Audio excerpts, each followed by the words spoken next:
Homo Mipel, episodio 28, 100 maneras de iniciar tu ludoteca o casi. Parte 1, videojuegos.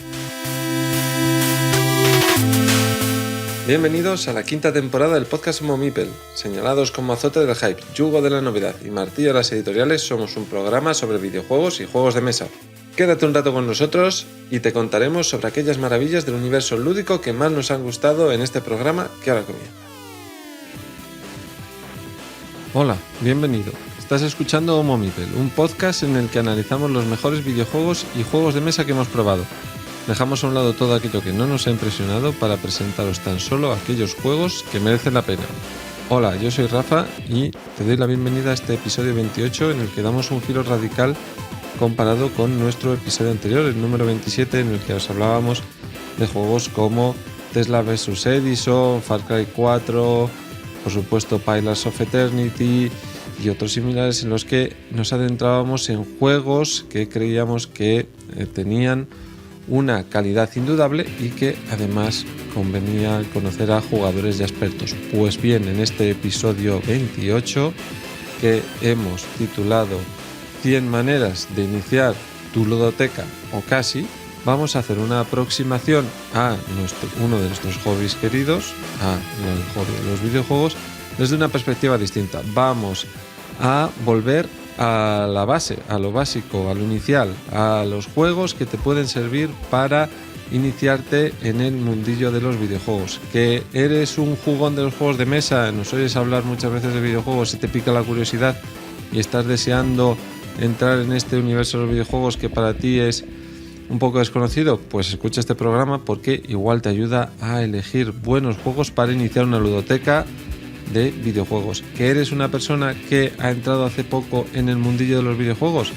Pues también te recomendamos que escuches el programa que viene ahora a continuación, porque vamos a hacer recomendaciones que pueden venir tanto del pasado un poco remoto de los videojuegos como juegos que están de plena actualidad y que consideramos que por su accesibilidad pueden entrar en una ludoteca que comienza ahora.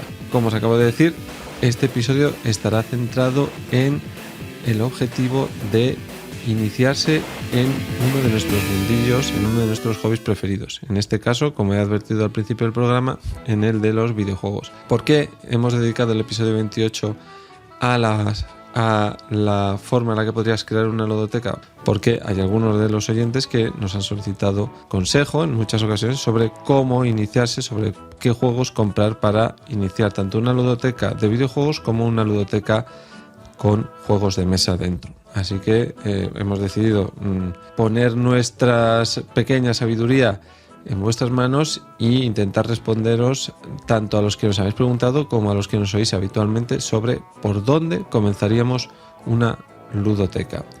Queremos dejar claro antes de que comience el programa que no estamos relatando 100 maneras o 100 juegos que deberían de estar sí o sí en vuestras ludotecas. No estamos intentando hacer un top 100 o casi, pues ya veréis que nos vamos a quedar cerca entre los dos episodios sobre los juegos que deberéis de tener en la ludoteca. No, nuestro objetivo es el de intentar mostraros títulos que sean accesibles, que estén a vuestra disposición, que estén cerca, que se puedan conseguir fácilmente y que deberían de estar en tu ludoteca si vas a comenzarla ahora. Son juegos que, además de ser fáciles de conseguir, en muchas ocasiones, en la mayoría de ellas, tienen unos requisitos de entrada bajos, lo cual permite que estos juegos sobresalgan y sean una buena puerta de entrada tanto para ti como para las personas que te rodeen y con las que compartas este hobby en el que te estás iniciando ahora o en el que vas a dar tus primeros pasos. Con ese ánimo hemos iniciado este episodio 28, que ahora va a comenzar con la presentación de los juegos para iniciar tu ludoteca de videojuegos. Y en la segunda parte del episodio, que os mostraremos en breve, realizaremos esta misma tarea pero con nuestras recomendaciones sobre juegos de mesa. Además de las recomendaciones que os vamos a hacer en el primer bloque de esta primera parte del episodio 28, tenemos un segundo bloque en el que vamos a continuar relatando nuestras impresiones sobre la mitiquérrima, si se puede decir esa palabra, compañía de software inglesa Sensible Software. Tanto Paul como yo estaremos hablando de una parte muy importante de una compañía de videojuegos muy querida para nosotros, como fue Sensible Software. Espero que os gusten estos dos bloques de la primera parte del episodio 28, que vamos a comenzar ahora con Javi, Víctor, Mae y Pablo, hablando de los juegos que ellos os recomendarían para iniciar una ludoteca de videojuegos. Hola a todos, Meeples. Estamos aquí grabando una pieza de videojuegos en la que vamos a intentar hablaros de los videojuegos que pueden abrir fronteras si no sois aférrimos videojugadores, o si sí lo sois pero queréis conocer nuevos géneros, pues también. Así que para ilustraros en estas áreas está por aquí Mae desde Londres. Buenas noches. Tenemos a Víctor desde Finlandia. Buenas más noches aquí. Y por último, en los suburbios madrileños, como un servidor, tenemos a Pablo. Por aquí todavía es de día, chicos.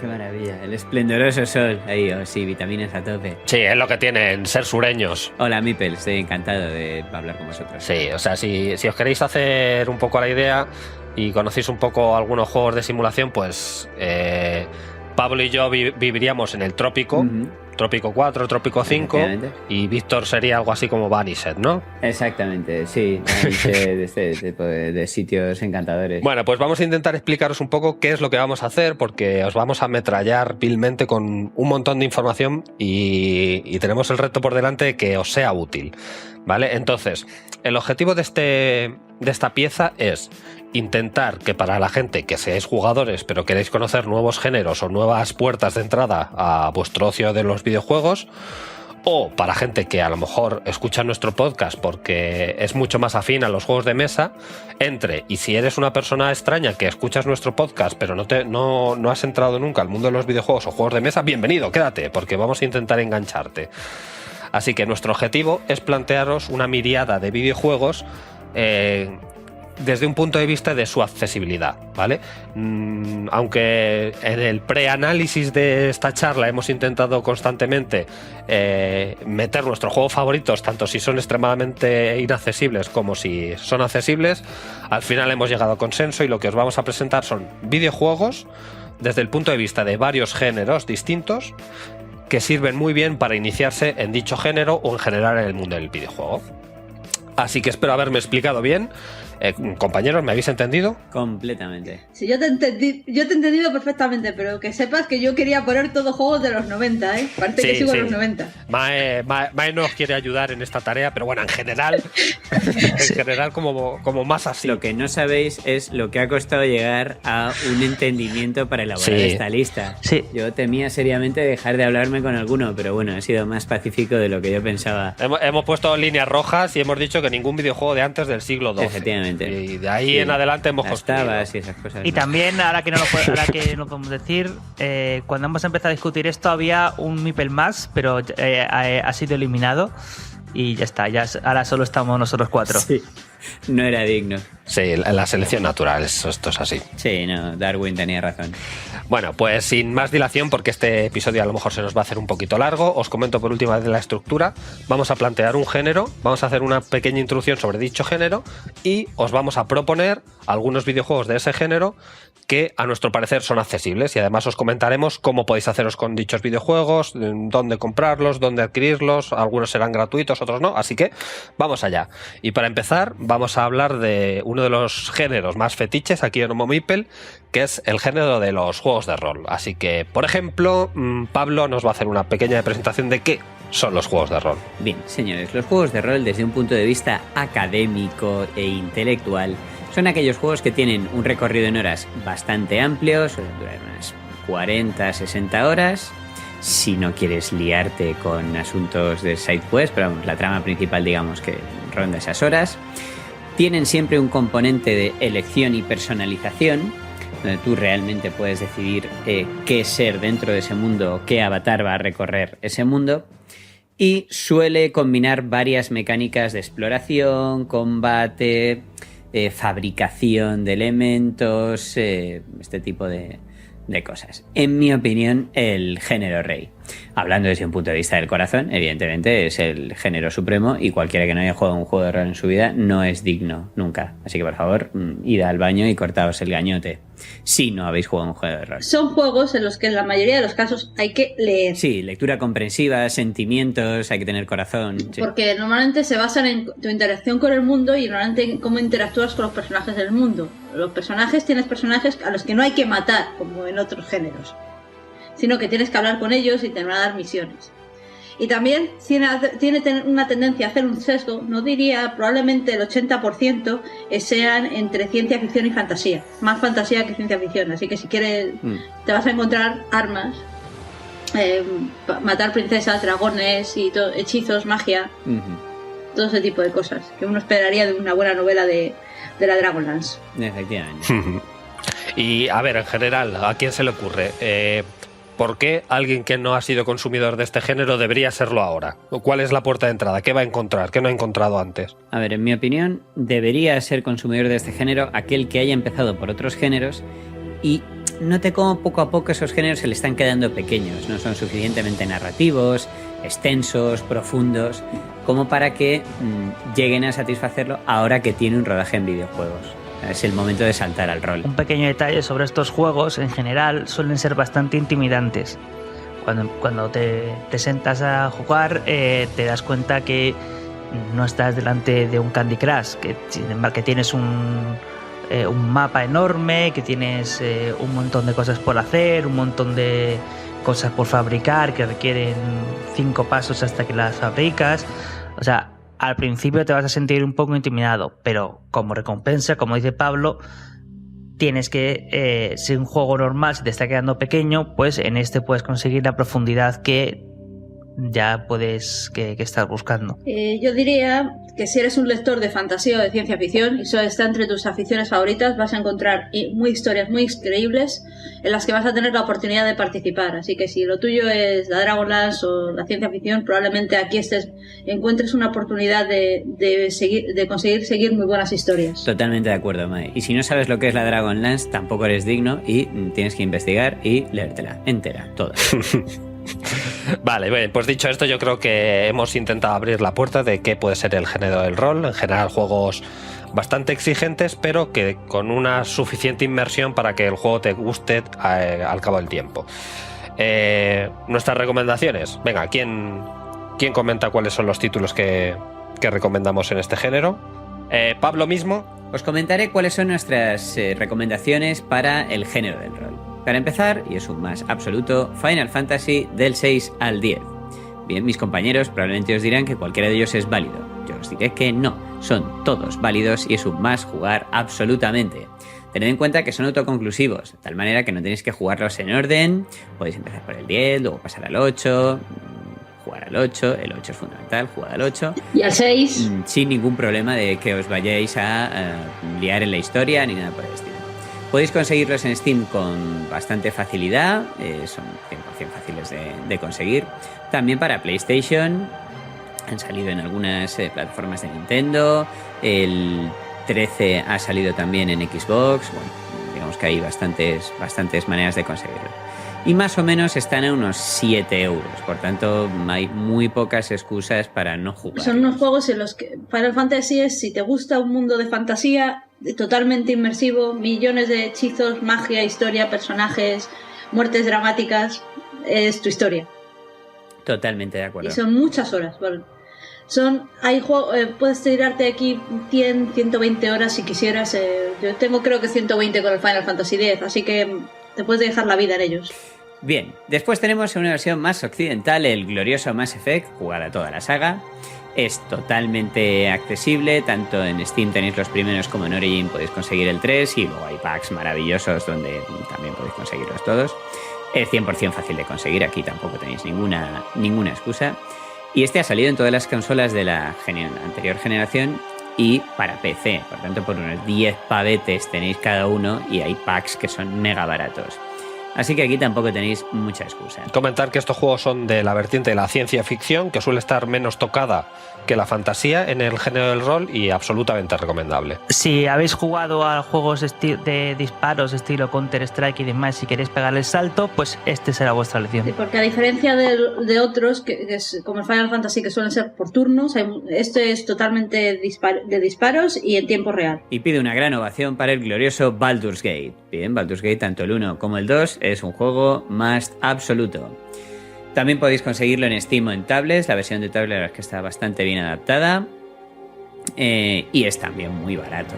Bien, es bastante accesible si no habéis jugado nunca ningún juego de rol. Y por unos 20 euros, entre 5 y 20 euros, en esa horquilla podéis obtenerlos todos. Así que aquí tampoco hay muchas excusas. Son juegos bastante más técnicos desde el punto de vista jugable del rol, pero una vez te haces al sistema son juegos... ¡buah! Y si tú eres rolero, de lo de te pasas tus tardes jugando a D&D, este es tu juego. Bien, y por último el The Witcher 3. Este es uno de los grandes lanzamientos que hubo el año pasado. A nivel tecnológico es algo increíble. Podéis acceder también a través de Steam y de GOG. El 100%, vamos, el 100% fácil de conseguir, lo tenéis ahora mismo en todas las tiendas. Tiene el problema de que está bastante caro. Acaba de salir y es un juego AAA absoluto. Bueno, vais a necesitar unos requerimientos de PC y de consola de nueva generación también un poco específicos. Pero sin duda merece la pena y es una gran muestra de este género de rol. A día de hoy podríamos estar hablando de lo más bonito, del guión más extenso y jugable. Es una maravilla inmersiva brutal. O sea, 100% recomendado. Y Pablo ha recomendado el 3, pero si ya os ponéis, pues el 1 y el 2 también son obras maestras, así que tampoco os... Bien, pues vamos a dar el salto. Pasemos de nuestro género fetiche 1 a nuestro género fetiche 2, que es el género de la estrategia. En este género de la estrategia vamos a hacer un mestizaje bastante grande, ya que es un género mucho más abierto que el rol, tiene muchos subgéneros y vamos a intentar dar palos a varias piñatas, sobre todo a las más accesibles. Pues a ver, si vosotros jugáis solamente a juegos de tiros y descubrís que sois mancos, que no es lo vuestro, y preferís tomaros las cosas con calma, la estrategia puede ser vuestro género. Aquí se trata de pensar, de construir imperios, de largas partidas o de partidas cortas, como puede ser StarCraft 2, pero se trata de construir para luego destruir, porque suelen partir en la base. Y hay muchos estilos. Están, por ejemplo, los de por turnos, en los que tú te tomas tu tiempo y cuando has terminado das tu turno, y que son muy parecidos a un juego de mesa. Y hay otros que son en tiempo real, que es más o menos construye todo lo que puedas antes de que venga el enemigo y te mate. Tienes también cosas como si te gustan los wargames, vas a encontrar cosas que realmente simulan muchísimo lo que es el wargame de toda la vida, con poner tus tropas, atacar, mandar tus tropas a morir al enemigo. Es un poco puede ser el general. Y nada, yo creo que es un género muy, muy divertido, en el que también te esperan muchas horas, pero aquí normalmente lo que no suele acompañar es la historia, pero hay gloriosas excepciones. Y también, al contrario que el género anterior, este tiene muchas horas y mucha diversión jugando solo, pero la mayoría de estos juegos tienen vertiente multijugador, en la que vais a disfrutar mucho jugando contra amigos o contra desconocidos por internet. Y yo mismo os voy a hacer un resumen de los juegos que os recomendamos para este género. Tenemos como icono de la estrategia por turnos Civilization 5, con nuestras discrepancias algunos, pero en general creemos que desde el punto de vista de estrategia por turnos es un juego bastante accesible. Es un juego que podéis encontrar en Steam, no ha salido en ninguna otra plataforma que no sea PC. Posiblemente también lo podréis encontrar en tiendas físicas o en alguna otra plataforma digital, pero solo lo vais a poder jugar en PC. Y tiene una demo, los que queráis probarlo lo podéis probar a través de su demo, y normalmente es un juego que ya tiene unos cuantos años y suele venderse un pack completo con todas sus expansiones y todo el contenido que ha salido, que cada vez que lo pillas de oferta puede ser 7-8 euros, está muy bien. Después, como recomendación de un juego de estrategia en tiempo real, no hemos podido no mencionar StarCraft 2. Yo mencionaría el StarCraft original. StarCraft 2. Es un juego que es posiblemente el pináculo de este género de la estrategia en tiempo real. Es un juego que actualmente cerró su trilogía de sus 3 razas. El juego es muy rápido, puede ser un poco exigente a nivel jugable, pero podéis hacer múltiples aproximaciones al género, al juego, perdón, sin que sean extremadamente frustrantes. Una de las cosas buenas que tenéis en este juego es que si tenéis creada una cuenta de Battle.net, que para el que no lo sepa es una cuenta de cualquiera de los juegos de Blizzard, lo podéis jugar gratuitamente, ya que tiene muchos modos de juego que son gratuitos. También tiene las campañas que son de pago, pero para acercaros al juego lo podéis hacer fácilmente desde esta alternativa. Solo podéis jugar en PC, eso sí. Y que sepáis que en Corea esto es un deporte nacional. Efectivamente, además pasar por este mundo sin jugar al StarCraft 2, mala idea. Es una auténtica lástima que tengas que jugar al StarCraft original para entender la historia, pero yo os lo recomiendo. A nivel historia este juego es maravilloso, más allá de a nivel jugable, que también es una auténtica pasada. Vale, y seguimos con otros 2 títulos que son aproximaciones un poquito más blanditas al género de la estrategia, que a lo mejor el que le dé un poco más respeto a todo este género se puede aproximar por alguna de nuestras siguientes propuestas y seguro que le va a enganchar. La primera es Faster Than Light, normalmente también se le conoce como FTL por sus siglas. Es un juego de estrategia que tiene bastantes componentes roguelike. Si seguís nuestro podcast, seguro que habéis oído ese palabra muchas veces. Es un juego que básicamente cada partida puede durar entre 40 minutos, 1 hora y media. Y consiste en llevar tu nave hasta el punto seguro de la galaxia. No vamos a hablar de muchos spoilers, ¿no? Es un juego bastante sencillo de empezar a aprender y a jugar, posiblemente bastante más que los anteriores, y bastante reconfortante cuando consigáis hacer partidas buenas. Es un juego que lo podéis encontrar tanto en PC como en iOS. No sé solo si para tablets iOS o si también lo podéis jugar en el iPhone, pero bueno, estas son las 2 plataformas en las que lo podéis encontrar y su precio suele oscilar los 10 euros, pero en PC seguro que lo podéis encontrar por 2,5 o 3 en época de ofertas. Nada que decir de... No, que a ver, yo creo que ya he comentado, cualquiera que siga este podcast sabe mi relación de amor que tengo con esta pequeña maravilla. Es un juego que puede ser muy frustrante, porque se basa en que tienes que morir y resetear la partida para aprender. Y tiene una curva de aprendizaje puede ser un poco larga a lo mejor, pero luego es muy reconfortante cuando dices, pues me voy a echar un FTL a ver hasta dónde llego hoy, a ver cuánto tardo en morir. Y por último, nuestra última recomendación es Kingdom Rush, un juego que es posiblemente la aproximación más blandita a la estrategia, pero no por ello menos reconfortante. La verdad, yo lo he podido jugar entero y es un juego muy recomendable y muy accesible. Es un juego que podréis jugar tanto en PC, Android como en iOS. Incluso tenéis versiones Lite, que son versiones totalmente gratuitas de este juego.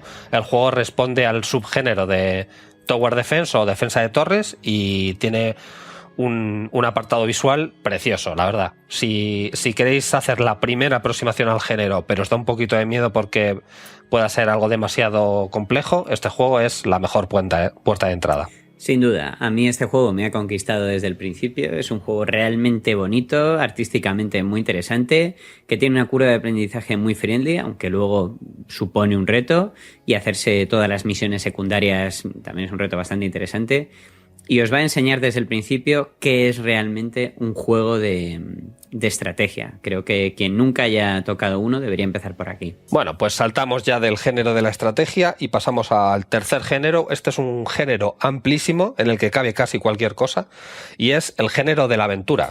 Bueno, el género de la aventura es ese género donde empezamos a andar, descubrimos cosas y de repente nos damos cuenta que no podemos pasar. Es así de triste. Bueno, pues no pasa nada, porque tendremos que pasar por otro sitio hasta conseguir la llave para pasar por ese y sentirnos más crecidos y machotes. Es un género que combina distintas mecánicas, pero aproximadamente va a tercias entre la exploración, el combate y la resolución de elementos de tipo intelectual. Oh, Dios mío, reflexiono sobre cómo pasar por aquí. El género de la aventura en general es un género muy accesible, así que tanto si tenéis muchas dudas con los otros dos géneros que os hemos puesto anteriormente, como si los videojuegos os parecen algo demasiado complicado, realmente la aventura es tan grande y hay cosas tan accesibles que es un género por el que todo el mundo es bienvenido. Bien, y como representantes de este juego, pues tenemos el Tomb Raider, que es un juego que yo personalmente le tengo en mi lista de jugar porque todavía no me ha dado tiempo, pero tiene todas las virtudes del género, en este caso con disparos, puzzles y pues básicamente como representante del género pues se pueden encontrar mejores juegos. Está tanto para PC como para todas las PlayStation, la 3 y la 4, la Xbox One, la 360 y seguramente pues lo podrás encontrar muy fácilmente y bastante barato a las alturas en las que estamos, en ofertas de Steam y demás. Si te quedas con ganas, es un juego de exploración, de explorar una isla, puzzles y supervivencia. Y si te quedas con ganas, te diría que pues, a pesar de que los gráficos ya no son lo que eran y pueden estar un poco para atrás, el Tomb Raider 1 es una de las mejores aventuras que vas a poder disfrutar. Si te gustó Indiana Jones, vas a disfrutar como un enano con Tomb Raider. Absolutamente, un juego en mi opinión imprescindible, escala perfectamente, empiezas sin tener ni idea y acabas sintiéndote realmente eficaz, es muy satisfactorio, gráficamente es muy interesante y nos obliga a enfrentarnos a determinadas situaciones de la aventura muy próximas a las que le ocurrían al pobre indie. Bien, para el siguiente juego estamos en la categoría de aventuras, así que teníamos por fuerza que mencionar a Zelda. Ha sido una decisión ardua a ver cuál de todos los juegos elegimos. Si no, hemos elegido A Link to the Past, que salió originalmente para Super Nintendo, allá por el año 91 o 92 por ahí. Si veis otro Zelda, pues seguramente haya pocas formas de equivocaros. Ha salido desde entonces para básicamente cualquier consola de Nintendo. Lo han vuelto a hacer porque como se han dado cuenta que es el mejor juego que han hecho nunca, pues lo tenían que reeditar.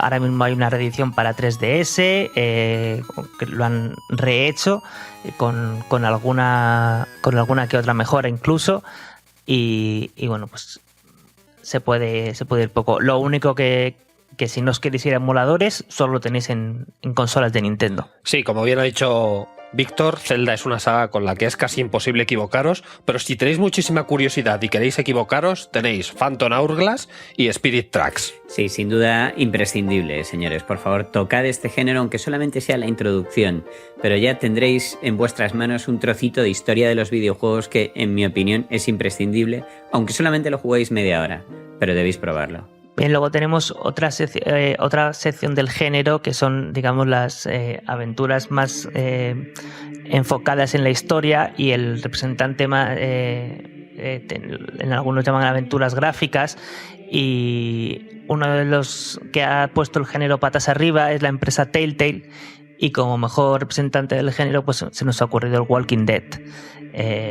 Bueno, pues lo tenéis tanto para iOS, Android, PC, para la PlayStation 3 y 4, para todas las Xboxes, para PS Vita, y son muy fáciles de jugar, y son juegos que se basan sobre todo en la historia, en tomar decisiones, en encariñarte con personajes, en ver luego cómo les pasan cosas, y pues eso, lo más parecido a una serie de televisión, pues lo tenéis en vuestra pantalla de ordenador, tomando las decisiones vosotros.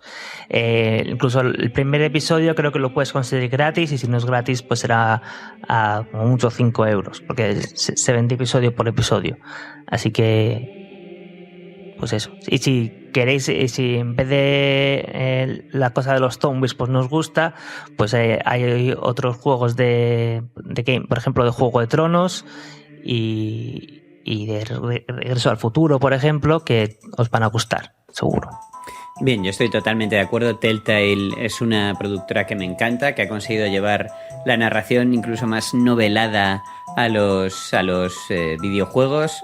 Creo que hay que darle una oportunidad, y además lo podéis meter en el móvil e ir viéndolo. Así que si nunca habéis asomado vuestra carita por el glorioso mundo de los videojuegos, por favor, dadle una oportunidad a Telltale.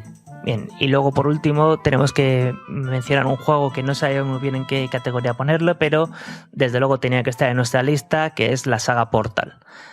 Portal es un juego en primera persona de resolver puzzles, digamos que con un componente de físicas y de movimientos y de ver, digamos, de pensar mucho a ver cómo se puede resolver cada nivel, y sobre todo una historia muy fuerte con unos personajes muy carismáticos que pues se los van a meter en vuestro corazoncito. O sea, una de las mejores obras maestras de la historia de los videojuegos. Lo tenéis para PC, para las consolas de la anterior generación, la PS3 y la 360, para iOS, para Android también.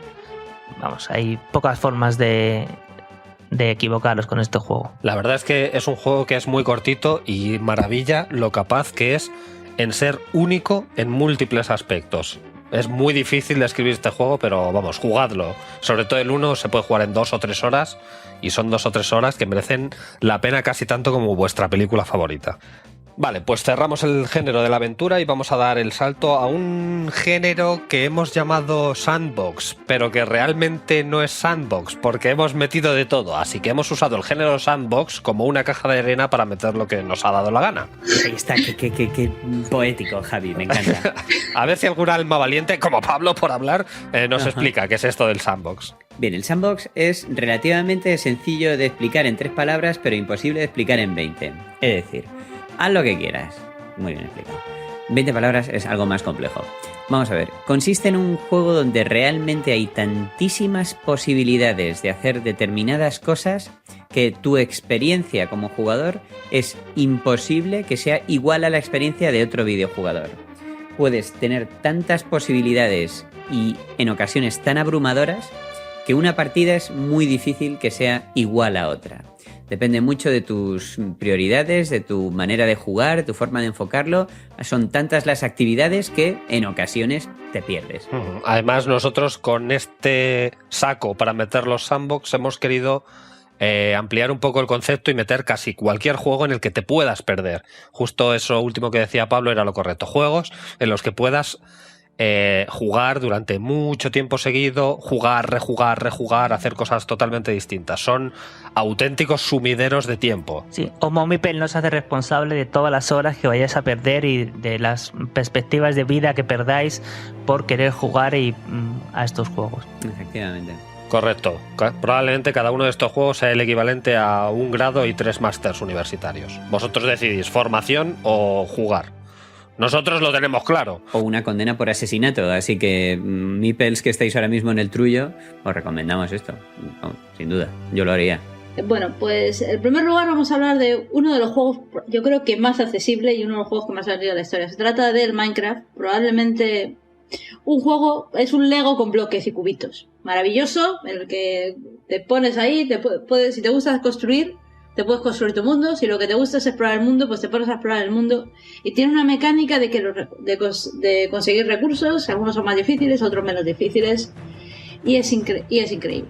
Aquí te puedes dedicar horas y horas y horas. Y sobre todo es un juego muy muy bueno si tienes niños. Porque esto es para jugar papá y los niños y ponernos a jugar en el mundo. Porque es multijugador. Está disponible para PC, para 360... No sé, también para Play 3 y también está para móvil, pero la versión de móvil no es exactamente la misma. Pues suele costar unos 20 euros. Y nada, es horas y todas las horas que queréis echarle ahí, lo ponéis y hacéis lo que queráis. Yo tengo un mundo con una amiga en el que llevamos haciendo de todo, desde castillos de Frozen hasta montañas rusas, pasando por ordenadores. Vale, ¿has hecho un castillo de Frozen en el Minecraft? Sí. Banear. Immediately. Banear. Baneo automático. Estas cosas no se dicen. Vale, bien. Perdón. Continuemos. Vamos a meteros conmigo. Luego tenemos, si el Minecraft es la versión 3D, en primera persona, tenemos la versión 2D con gráficos muy bonitos, que es el Terraria. Se parece mucho, porque tú entras en un mundo que se genera cada vez y te dedicas a construir cosas. Consigues recursos, los combinas y vas explorando y haciendo casitas y haciendo tus misiones. es muy muy parecido al Minecraft, aunque es distinto. Son otro estilo. Se basan en la misma mecánica, en explorar, recolectar recursos y a ver qué te apetece construir. Aquí tiene un poquito más de historia, de que atacan bichos y demás. Y eso, está para PC, para algunas consolas, es relativamente baratillo, 10 euros, y es muy bonito, con unos gráficos pixelados muy buenos. Igual a uno le echa para atrás, pero es que a mí soy una nostálgica. Sí, Terraria es un juego que tiene más cosas que hacer que la propia vida real.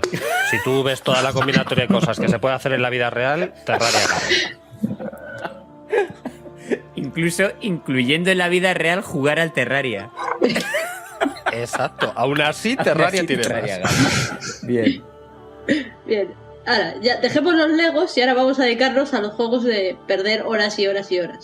Claro, con Minecraft no pierdes horas y horas. No pierdes horas, nada, son todo dedicación artística. Claro. Pero al menos construyes algo. Pero al menos has estado haciendo una obra de arte. Mi castillo de Frozen está ahí para las nuevas generaciones. Perdón, vale, continúa. Aquí se trata de League of Legends, que es lo que se denomina un MOBA, un término técnico para decir un jueguecito en el que tú llevas a tu héroe y tienes que atacar la base del enemigo. Punto, pelota. Se trata de juego únicamente multijugador, en el que tú te peleas contra el otro, el que gana, y esto es como un deporte como el ajedrez o concretamente 5 contra 5. Perdón, como podéis ver, un juego mucho al League of Legends o LOL. Es gratis, pero eso no es free to play, pero si quieres determinados héroes o determinadas cosas, pues te toca pagar. Es relativamente difícil, no es algo que te pueda jugar, pero yo he conocido casos de gente que no había jugado un videojuego en su vida y al final se acaba enganchando al LOL. No preguntéis por qué. Yo creo que tiene algo y que al final acaba, a pesar de que no es accesible, que tiene una curva de aprendizaje distinta, la gente se engancha. Y también porque estos juegos tienen una componente social muy fuerte. Es decir, si el juego a ti al principio no te gusta, pero todos tus amigos están jugando, pues al final tú te pones a jugar. Y así hay mucha gente que se ha enganchado pues a juegos de estos, porque en realidad, simplemente estoy pasando tiempo con mis amigos y me da igual pues estar jugando a esto que que a un Catán. Bien, yo creo que desde aquí recomiendo a los meeples que en ningún momento se acerquen a ese tipo de juegos ni al siguiente que vamos a comentar. Es mi opinión personal, pero por Dios, ni los miréis, porque son un sumidero de vida brutal.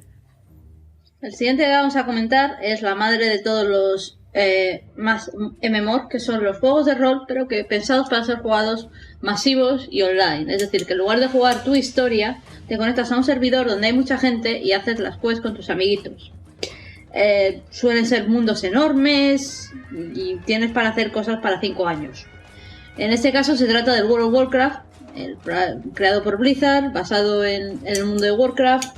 Y bueno, al que yo detesto soberanamente, pero aquí dos de los meeples han jugado a ellos, tienen una bonita historia con él. Yo tengo una historia de detestarlo porque odiaba con una época todos mis amigos no hacían más que jugar al WoW y no tenían tiempo ni para hablar conmigo, entonces era muy triste.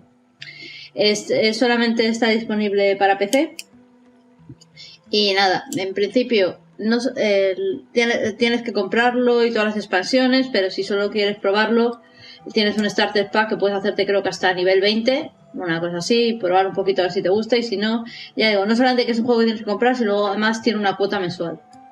Y los que lo han jugado que hablen de él, porque yo eso lo puedo ponerlo a caldo. Sí, realmente son juegos como ha introducido Mike con League of Legends, en el que entras por corriente, posiblemente. O sea, algún amigo o simplemente la curiosidad te llevan a meterte en un río con aguas embravecidas y luego de ahí no se sale. Básicamente, en concreto, Víctor y yo hemos jugado bastante a World of Warcraft y creo que no nos podemos quejar nada de este videojuego, salvo los 10 o 12 másteres que no hemos hecho por no estar jugándolo, ¿no, Víctor? Sí, este juego, aparte de ser la madre de todos los MMO, también es el apocalipsis de todos ellos, porque cualquiera que han intentado hacer que no fuera este ha fracasado estrepitosamente. ¿Por qué? Pues porque este juego tiene ya casi 11-12 años por ahí y tiene un contenido de 11-12 años. Cualquier juego que saquen ahora pues tiene contenido de nada, entonces no se puede competir contra eso. El contenido que puedes jugar este juego es para varias vidas. Y aún así no te daría. En cualquier caso, como aproximación de iniciación, aunque estemos diciendo palabras muy, muy asustadizas para la gente, no asustadizas, no asustadoras, para la gente que se quiera iniciar, probar el Starter Edition es una actividad muy sana que os puede llevar a entender un poco qué es el género y demás. No lo hagáis. Sí, yo de verdad, no lo hagáis. Si lo hacéis, pues nada, chicos, ¿qué le vamos a hacer? Que lo siento mucho. Sí es cierto que es mucho más barato que la heroína, pero hasta ahí sus ventajas con respecto a esta. Bueno, vamos a dar un pequeño salto, vamos a pasar a un género más amigable, juegos que se juegan en ratitos y en fines de semana y sobre todo... Bien, me lo pido. Y sobre todo que tiene, por ejemplo, una puerta de entrada muy, muy grande para un público más joven y aún así tiene aproximaciones al género muy, muy adultas y muy, muy serias. Es el archigénero, uno de los géneros que es padre del género del videojuego, y son las plataformas. Las plataformas son lo que es la expresión más sencilla del videojuego. Son los que diría una amiga mía, son los juegos de un botón. Que básicamente tú tienes a tu personaje, y te dedicas a saltar de plataforma en plataforma para llegar al final de la pantalla. Se trata de, a veces combinas una mecánica con disparos y normalmente si te tocan pierdes una vida o te toca reiniciar el nivel. La mecánica es sencilla y se trata de llegar del punto A a B. No hay más. Es el videojuego más sencillo, pero no por ello que hemos pasado muchas horas y ha ido haciendo con ellos y dando saltitos de plataforma en plataforma, como su nombre indica. Podríamos querer contextualizar un poco más qué es el género, pero Mario Bros. Es algo que está en la cultura de todo el mundo. No podemos explicar algo que todos vosotros conocéis, salvo que seáis alienígenas y acabéis de llegar al planeta Tierra. Bienvenidos, alienígenas. Pues nada, pues precisamente para esos alienígenas está este episodio. Y bueno, pues como máximo representante de este juego, pues ya lo hemos dicho, está Super Mario Bros. Como había que elegir uno, hemos vuelto a, igual que en Zelda hemos ido al de Super Nintendo, pues en Mario hemos ido al de Super Nintendo. Para mí el mejor juego de Super Mario es el Super Mario World, que salió para la Super Nintendo, pues igual por el 91 92 por ahí. Y igual que el Zelda, pues han tenido tanto remordimiento que lo han reeditado para todas las consolas de Nintendo, habidas y por haber. Si queréis jugar a otro, pues el Super Mario Maker de Wii U también vale, porque bebe exactamente de las mismas fuentes. Como contrapartida a este, pues tenéis al Sonic, que es un juego que se basa más en rapidez, en cosas de tener reflejos, más de eso, un poco más de tener más rapidez de movimientos. En el Super Mario es más de... La principal diferencia es que en una de las cosas que tiene el Sonic es que en el Sonic no está claro cuál es el camino. En el Super Mario normalmente es llegar de A a B. En el Sonic tienes un poco más la sensación de perderte, de poder ir por un punto o por otro, de explorar múltiples caminos. Bueno, pues eso. Luego, una aproximación más reciente al género, tenemos el Rayman Legends, que la saga Rayman empezó por allá por la PlayStation 1 y fue decayendo en el tiempo. Sacaron juegos de minijuegos y cosas estúpidas, y hace unos años se reinventaron con un juego que sí que está ya a la altura de todo. Lo tenéis tanto para PC, en prácticamente todas las consolas, en tablets. Yo he visto a niños muy pequeños, algunos de gente de este podcast, jugando a este juego y con una felicidad enorme. Bueno, pues eso es otra versión que puedes jugar. También suele estar bastante barato y con ofertas y demás. Otro juego que hemos metido aquí para hacer representación del mundo indie, pues tenemos al Braid. El Braid fue un juego del 2007, creo que fue, en el que visualmente se parece a un Super Mario, pero rápidamente nos damos cuenta que tiene una componente de puzzle, de darle mucho a la cabeza para ver cómo se puede resolver el sistema. Cada mundo tenía una mecánica nueva de manejar el tiempo, adelante, atrás, y bueno, pues para mí es una de las obras maestras del videojuego. Otro juego indie también que ha tenido mucho éxito en en el género de las plataformas y que teníamos que mencionar es el Fez. El Fez, digamos, a las plataformas normal le añade un componente de que tú en cualquier momento puedes rotar la pantalla y ves otro tipo de profundidad. Bueno, pues igual, por ejemplo, a Mai le encanta y hay mucha gente que es su juego preferido, así que tenía que estar en esta lista. Igual lo podéis encontrar ahora tiradísimo de precio para PC y Xbox 360. No sé cuánto costará, pero vamos, 5 euros seguro que lo podéis encontrar. No, sí, a ver, si el Fez tiene lo mismo que tiene el Sonic, que es una sensación de perderte, porque a mí me gustan las plataformas en las que te pierdes. Hay gente a los que le gustan las plataformas que son más un reto, otros las plataformas sencillos tipo Mario, que simplemente son Mario, pero a mí personalmente me gustan tanto el Fez o el Sonic por esa sensación de perderte, que tiene un poco de sandbox a mí. Sin que todo se ha dicho que el Braid me parece maravilloso y preciosísimo y una maravilla, y casi una obra de arte. ¿Cómo que casi? Bueno, y para terminar vamos a hablar del último género, que lo llamaremos el género metamorfo abstracto. Bien. Porque ya no nos salía un nombre final para meter todos los trocitos de parche, así que vamos a hablar del género final sin saber contextualizarlo bien, así que lo que vamos a hacer es proponiendo ya algunas pequeñas joyas o puntos de entrada finales al mundo de los videojuegos, y ahora sí que sí, vamos a ir uno a uno, mucho más rápido, en lugar de hacer una introducción al género, porque si metemos estos 5 juegos de los que vamos a hablar en una costelera e intentamos sacar algo con un sabor uniforme, no va a salir. Así que iremos uno a uno. Bien, pues el primer juego de esta coctelera extraña es el Mario Kart, que al igual que los otros 3 juegos que he hablado, el Zelda y el Super Mario, pues no podía faltar. Lo sacaron para Super Nintendo y es igual de divertido en todas las consolas de Nintendo habidas y por haber que han sacado desde entonces. Si tenéis una consola de Nintendo y tenéis amigos con los que jugar, sobre todo en local, se puede jugar online, pero es muy divertido cuando juegas 4 personas, los 4 en el mismo sofá, con pantalla partida y pues eso, a ver quién gana. Es un juego de carreras, pero pues con los personajes de Mario. Sobre todo vale para eso, para jugar con gente, ver cómo le tiras una maldita caperuza de tortuga azul al que va primero, y pues eso, para romper amistades. Es uno de los mejores juegos que se puede jugar en local con varias personas. Efectivamente, Mario Kart es un juego que aquí somos un poco profanos en Homo Mipel de juegos de coches, pero mira, hemos hecho un esfuerzo y hemos metido Mario Kart, pero se podría considerar casi un party game. En general, cualquier Mario Kart, desde el de Super Nintendo hasta seguramente en Wii U hay alguno.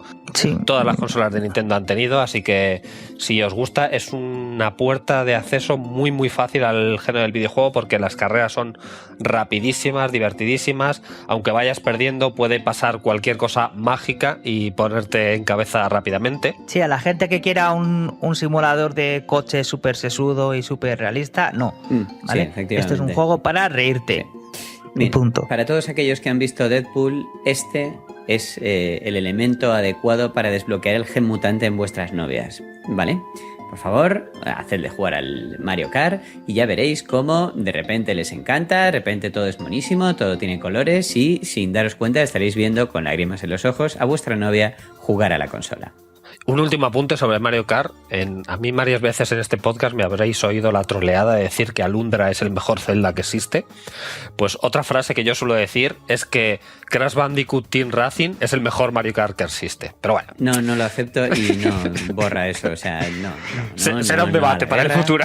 No, sí, es más bien un Mortal Kombat, pero no. Bien, borrar. Pues otro Mario Kart que podéis jugar si no tenéis una consola de Nintendo es el Angry Birds Go, que igual que si le quitamos su mierda de compras dentro de la aplicación, es un Mario Kart perfecto. También hay uno, para seguir ampliando un poco fronteras, aunque no lo conozco, con los Sackboys estos de Little Big Planet de las de PlayStation. ¿Vale? No sé si he dicho mal todas las palabras o solo algunas, pero que sepáis que hay una especie de Mario Kart para las consolas de PlayStation. Bien, y el siguiente del que hablaremos es un juego realmente extraño, pero en mi opinión imprescindible en toda la experiencia de todo videojugador, que es el Street Fighter. Yo voy a hablar del 4 porque es el que más he jugado. Sin embargo, podríamos hablar maravillas de cualquier entrega. Menos el 5. El Street Fighter es un juego que consiste en toñarse de forma aberrante, rápida, divertida, colorida y escalable. Es decir, es bastante probable que si no tienes ni idea y te coge un pro, te reviente. De hecho, un pro coge a cualquiera de nosotros y nos destroza, incluso a todos a la vez. Pero no deja de ser un juego donde cada luchador es de su padre y de su madre y puedes ir eligiendo a uno o a otro en función de lo que más te apetezca. Uno puede ser más rápido, otro más fuerte, otro ser experto en el combate de lejos, de cerca, proyectiles. Hay de todo y es uno de los juegos más antiguos del mundo de los videojuegos. Por tanto, señores, es un must. Bueno, yo diría que si luego te gusta, te juegues al Street Fighter 2, no sé cómo, te consigas un joystick de recreativa y vuelvas a los 90. Pero no, sobre todo es un juego en el que se trata de una extraña mezcla de tu habilidad contra la de... Tienen además un poco de historia, pero es toñarse gratuitamente contra otro. Pero de una forma muy divertida. Si tenéis un poco de estómago y queréis algo así más, digamos, bestia, pues jugar a cualquiera de los últimos Mortal Kombat, que os van a encantar. Y si también queréis... si os mola la historia de esta de que van a sacar ahora la peli de Batman contra Superman, el Injustice también está muy bien. O también los Tekken pueden ser una opción, también, si lo que te mola son tener muchos jugadores y demás. Hay muchos, pero para mí el Street Fighter, palo de los 4, porque es el accesible, yo diría ya que sigue siendo el Street Fighter 2, pero siguen siendo el rey. Y nada, el siguiente del que vamos a hablar es el raro, porque no es ni accesible ni fácil de conseguir. Porque estamos hablando de un juego que no ha salido de Japón y solamente se ha publicado para el Nintendo DS. Se trata del Osu Tatakae Ouendan, que es un juego chorra de estos que vamos a meter en los juegos de ritmo. Se trata de un juego en los que tienes que hacer algo al ritmo de la música. Por ejemplo, conoceréis a lo mejor los Guitar Heroes y demás. Entonces se trata de seguir el ritmo y hacer combos con el stylus de la DS a cual más infernal al ritmo de la música mientras te van contando una historia.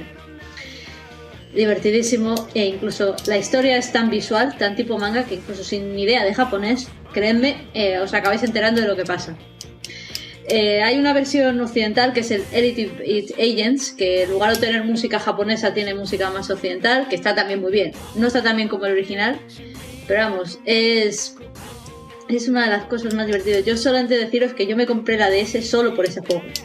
Estoy completamente de acuerdo, Mipels. Es decir, es un juego que es fundamental para la vida, absolutamente, aunque no es fácil de conseguir y solamente está en Japón para la DS. Y en japonés. Pero, por favor, y en japonés. Pero tenéis que jugar a ese juego. Se escribe Osu Tatakae Ouendan, que me pronuncia muy bien en japonés, pero a lo mejor pues, la gente se pierde un poco. Por favor, jugadlo, es fundamental. Sé que un juego de ritmo a lo mejor no os llama mucho la atención, pero yo lo vi, lo jugué y me enamoré inmediatamente. Y un detalle que estas dos personas no han comentado es que hace falta de varios dedos de más y es un cierto sentido del ritmo que algunas personas pues no tenemos. Sí, aparte de que este juego es terriblemente inaccesible y bueno, entra en la lista un poco por el cariño que lo tenemos, yo también lo he jugado, he de reconocerlo. Y en general sí que puede ser muy accesible cualquier otro juego musical como Guitar Hero, Dance Dance Revolution, Beatmania, Stepmania. Hay muchísimos juegos musicales, os sonará el de la guitarrita porque se hizo muy famoso, pero en general hay mucha gente a la que no le gustan los videojuegos, pero le gusta esta aproximación a la que intentas simular tu habilidad como músico con un juego que va de coordinación y de oído musical. Muy, muy divertidos casi todos. Vale, y para cubrir la cuota de juegos finlandeses del podcast, pues había que hablar de la saga Train, como lo queréis llamar, Trine, como sea. Cualquiera de los tres, ¿vale? Son unos juegos en un mundo de fantasía completamente precioso, así dibujado con así tonos muy, muy coloridos, de las cosas más bonitas que he visto yo en el mundo de los videojuegos. y se basa en que tienes 3 personajes y cada uno tiene unas habilidades diferentes y tienes que ir combinándolas para pasar los niveles. La gracia está en que si juegas solo vas cambiando de personaje, pero si juegas con varias personas a la vez, pues los manejas juntos y te tienes que coordinar. Es una de las mejores experiencias de juego cooperativo que he visto yo en los videojuegos. Pues eso, cualquiera de los 3 os vale. El 3 ahora mismo está muy barato, pero vamos, cualquiera de ellos es una de las obras maestras y, como digo, tanto la música como los gráficos, pues un poquito más precioso y revienta el juego. Vale, y como último juego de esta costelera, vamos a hablar de otro juego también que explota esa vertiente colaborativa, que no es un juego, de hecho son 2, aunque tienen muchas similitudes, son del mismo estudio creador. Los juegos son Castle Crasher y Battle Block Theater. Estos 2 juegos tienen una estética muy como de dibujo animado, y primero Castle Crasher intenta representar la jugabilidad de los arcades, de las máquinas recreativas tipo Golden Axe o Double Dragon. Y por otra parte, Battle Block Theater tiene una aproximación un poquito más a lo que sería Mario Bros o cualquier juego de plataformas, pero con resolución de pequeños puzzles. La verdad es que los 2 juegos son juegos muy accesibles porque su jugabilidad es sencilla. En uno básicamente es machacar botones y en otro básicamente es hacer saltitos y un poco hacerle la puñeta a tus compañeros, y los 2 los podéis conseguir tanto en PC como PlayStation 3 y Xbox 360 a precios bastante de risa normalmente, y son una experiencia muy rápida, muy jugable, y que colaborativamente son juegos que se disfrutan muchísimo. Si tienes 2 mandos de 360, lo mejor que puedes hacer es cogerte el Castle Crasher, 2 mandos, y echarte unos vicios, porque es muy muy divertido el jugar a la antigua usanza, como podía jugar en la recreativa. Es el Golden Age o el Tower of Doom. Ahí tienen un poquito de componente de armas, hechizos y demás, pero no dejan de ser machacabotones sencillos de TD a B, pero con una historia relativamente curiosa. No sé, una buena experiencia para pasar con un amigo. Yo me he echado muchas risas jugando al Battle Block Theater. Es uno de los juegos, yo creo, más desconocidos, porque el Mario Kart, por ejemplo, como está holandés, lo conoce todo el mundo, pero este Battle Block Theater no lo conoce mucha gente, y es una pequeña, mucha pena porque es un juegazo, una obra maestra también. Una joyita oculta y además muy muy barata, la verdad. Si le descubrimos el Battle Block Theater a alguien en este podcast ya sería un logro, y aunque me suena a mí, Víctor, tú y yo hablamos ya de este juego hace tiempo en el podcast. Sí, pero nunca se puede hablar demasiado poco de una obra maestra. Efectivamente. Bueno, en general creo que esta ha sido nuestra pieza de recomendaciones para aquellos profanos al mundo de los videojuegos. He de reconocer que posiblemente nos haya quedado un poquito densa, ¿vale? Porque al principio nuestro planteamiento original era presentaros 5 juegos. Yo no sé si habremos llegado a los 40, pero casi, así que el oyente ahora mismo tiene que tener un mejunje mental bastante elevado. Pero bueno, lo que vamos a hacer es intentar que cuando saquemos el capítulo, pues sacaros una lista de dónde están los juegos, con los enlaces para que podáis acceder a ellos. Y desde aquí me comprometo personalmente, en nombre de Homo Mipel, pero si luego me como el marrón yo, pues me lo como tan a gusto, que es que si cualquier persona que sea oyente o no quiere aproximarse al mundo de los videojuegos y tiene dudas, pues que se dirija a nosotros, nos cuente un poco qué tipo de aficiones o experiencias busca en su ocio, y seguro que le podemos recomendar un videojuego. A mí eso me gusta mucho hacerlo con mis amigos y con los libros, así que con los videojuegos también. Si alguien quiere que le hagamos un asesoramiento avanzado en experiencias lúdicas, aquí está Homo Mipel para serviros. Absolutamente, yo me adscribo a lo que ha dicho Javi. Lo fundamental es cuidar a la persona que quiera asomarse por primera vez, así que a pesar de que efectivamente es una pieza, bueno, con muchos títulos, hemos puesto el corazón en cada uno de ellos, y si queréis que ampliemos alguno o tenéis alguna clase de dudas, yo desde luego que estaré encantado, y estoy convencido de que mis amigos también, haceros un análisis algo más extenso de estas pequeñas pinceladas que hemos dado hoy. Bueno, pues por último, pedir perdón a Rafa porque le hemos liado una gordísima con esta pieza que tendrá que editar. Iba a decir exactamente lo mismo. Sí, pero hiperparda, pobrecito. Pobrecito. Lo siento, Rafa, te la hemos liado, somos así, se nos deja solos y no se puede, y lo sabes, no se puede. Bueno, pues espero que entre esta pieza y la pieza de juegos de mesa nos salga un capítulo redondo para iniciar a todo el mundo en todas las cosas, porque si algo merece la pena es nuestro tiempo lúdico, así que dejémonos de hacer podcast y vámonos todos corriendo a jugar. Un placer y nos vemos en el próximo. Adiós. Hasta luego. Adiós. Adiós, Mipels. Espero que os haya sido útil el listado de juegos que os han mencionado mis compañeros. La verdad es que, tal y como ha dicho Javi al final, ha sido más bien una lista de la compra, más que unos análisis exhaustivos de los títulos, pero es que tampoco queríamos convertir esto en una saga épica de 58 horas sobre videojuegos, así que hemos pensado que lo mejor sería mencionaros someramente los videojuegos con los que nosotros nos iniciaríamos en el mundillo de los videojuegos. Ha sido un listado extenso de nombres, seguramente en vuestro listado ideal de ludoteca con la que iniciarse están otros nombres que a nosotros nos faltan, pero os animamos a que en los comentarios del blog o en los de iVoox o en los de YouTube, que es donde colgaremos también este episodio, o en iTunes incluso, nos mencionéis aquellos juegos que vosotros consideráis que son imprescindibles para iniciarse en este mundillo. Cambiamos ahora radicalmente de tercio y, como os advertí al principio, nos vamos a meter de lleno en la historia de Sensible Software. En este capítulo número 3 de la saga, tanto Paul como yo vamos a cubrir los videojuegos que se encontraron en el periodo entre 1990 y 1992. Unos 2 años en los que se asentó el boom que iba a venir después. Los grandes y más míticos títulos de Sensible Software estaban a punto de llegar, pero aquí se pueden ver algunos de los más importantes coletazos de originalidad y calidad que mostró la compañía a lo largo de toda su historia. Esperamos que os guste este recuerdo de los años 90, de los inicios de los 90 de Sensible Software.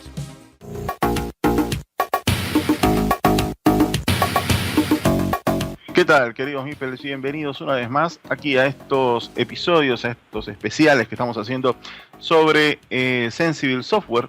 Como ya ustedes saben, hemos hecho el capítulo anterior, en el capítulo 2, donde estuvimos hablando de los inicios, de los primeros juegos de Sensible Software.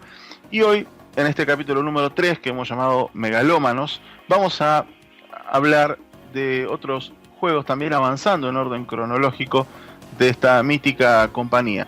Y el que me está acompañando hoy, como en el capítulo anterior, es Rafa. Así que, ¿qué tal, Rafa? ¿Cómo vas? Hola, Paul, muy bien, aquí con ganas enormes de hablar de Sensible Software otra vez y de esta etapa tan maravillosa que fueron los comienzos de los 90. Así es, comienzo de los 90, una década importante para Sensible Software. Y si te parece, Rafa, vamos a arrancar con el primer juego. Perfecto. Sí, de este episodio. En el año 1990 sale un juego de tenis, obviamente, ¿no es cierto?, programado por el equipo de John Heer, que se llamó International Tennis 3D. Es un juego que salió para las plataformas de Atari ST, Commodore 64, ZX Spectrum, Amstrad CPC y Amiga. Particularmente el que yo probé es el de Amiga. Y es un juego de tenis que implementa por primera vez el uso de polígonos en un juego de deportes. Eso es algo que antes no se había visto. Y otra vez vemos a Sensible Software arriesgando, implementando, en este caso, el mundo poligonal, ¿sí?, en un juego. Y si alguien se anima, y digo bien la palabra animarse, les propongo que vean imágenes de este juego, porque van a quedar bastante impresionados, pero impresionados de una mala forma, porque realmente es de malo para impresentable. Para que se para que se den una idea, la raqueta es un triángulo, ¿sí? Es decir, esa es la forma de implementar los polígonos de este International Tennis. Ahora sí, hay que decir que una vez más, el equipo de John Heard detiene cualquier tipo de crítica con el mejor escudo que se puede tener en un juego, y es precisamente la jugabilidad. He tenido la suerte de probarlo, y la verdad que cuando vi sus intentos poligonales me asusté bastante. Cuando vi la perspectiva que tenía la cancha estuve a punto de no jugarlo, pero cuando empecé a probarlo me pareció una genialidad la jugabilidad que tiene este título. Y yo sé que Rafa también lo ha probado y quiero su opinión al respecto, pero quería dejar en claro esto, que realmente es muy malo a nivel gráfico. Es decir, ha envejecido terriblemente el juego, pero creo que para su época también era bastante malo, porque estuve leyendo revistas de la época y la mayoría le marcaba esto como pésimo, ¿sí? El tema de los gráficos, pero le daba muy buenos puntajes porque precisamente lo que digamos elevaba el nivel del juego era la jugabilidad y el aspecto sonoro. Y no sé, Rafa, sé que tuviste la oportunidad de jugarlo, quería saber tu opinión. Pues mira, ahora que lo has nombrado, con tus últimas palabras he recordado una cosa que no tenía el recuerdo fresco del juego, y es cuando has dicho el apartado sonoro. Este juego, cuando lo conectabas, yo lo jugué en la versión de Spectrum, así que si tú has sufrido, no te puedes ni imaginar lo que es la versión Spectrum. Yo creo que sería muy positivo para los oyentes colocar en el blog fotos de la versión de Spectrum en la que yo jugué y la de Amiga que tú has probado, y que conocieran primero lo que es el horror, ¿vale? Para ti es el horror, y lo que sufrí yo, que pues es eso, como dijo Pablo en el episodio anterior, pasarse el Doom casi besando a los enemigos, ¿vale? Yo he estado en el horror y en el infierno con este juego, pero sin embargo me lo he pasado genial. Y como decía al principio, una de las cosas que he recordado ahora, cuando lo mencionabas, era el apartado sonoro. Una de las cosas que más me impresionó de este juego, la primera vez que lo puse en una cinta de cassette y lo cargué en mi Spectrum, fue la banda sonora que tenía. Tenía unas cancioncillas y unos efectos de sonido chulísimos, de verdad. Y en el Spectrum encontrarse una banda sonora que fuera buena y no sonase todo el rato es difícil. Y de verdad, eso era lo primero que te impresionaba, pero después te ponías a jugar al juego y te dabas cuenta de, exactamente como ha dicho Paul, que no se podía jugar a eso. O sea, la primera sensación era, a este juego le voy a dar 2 partidas y me voy a poner con el siguiente. Pero acababas echándole 20 partidas de una tacada. Acababas jugando y repitiendo, porque todo lo malo que lo tenían los gráficos, y ya os digo, oyentes, que si la versión de Amiga era mala, la versión de Spectrum no os la podéis ni imaginar. Era un monocromo blanco y negro con vectores, como ha dicho Paul, y con raquetas triangulares, pero es que tenéis que intentar entender que los personajes en la versión de Spectrum, por lo menos no sé si en la de Amiga, eran transparentes, solo se veían las líneas del contorno de las personas. Tú sabías que era una persona porque tenía 2 palitos hacia abajo, que hacían de piernas, 2 palitos a los lados, que hacían de brazos, algo así como una cabeza, que todavía no recuerdo ni cómo era la cabeza, y en medio había un cuadrado que era el cuerpo, y además tengo que decir que eran transparentes, solo eran las líneas dibujadas. Alguien lo describió como insectos jugando al tenis, y creo que sí, lo suscribo completamente. Pero te ponías a jugar y después de perder el primer partido, porque lo perdías, seguías jugando. Jugabas otra vez más y otra más, y te encontrabas con que le habías echado un buen rato y te habías pasado muy bien. Y era otra vez por el tipo de juego, el control, el diseño de gameplay que tenía el juego.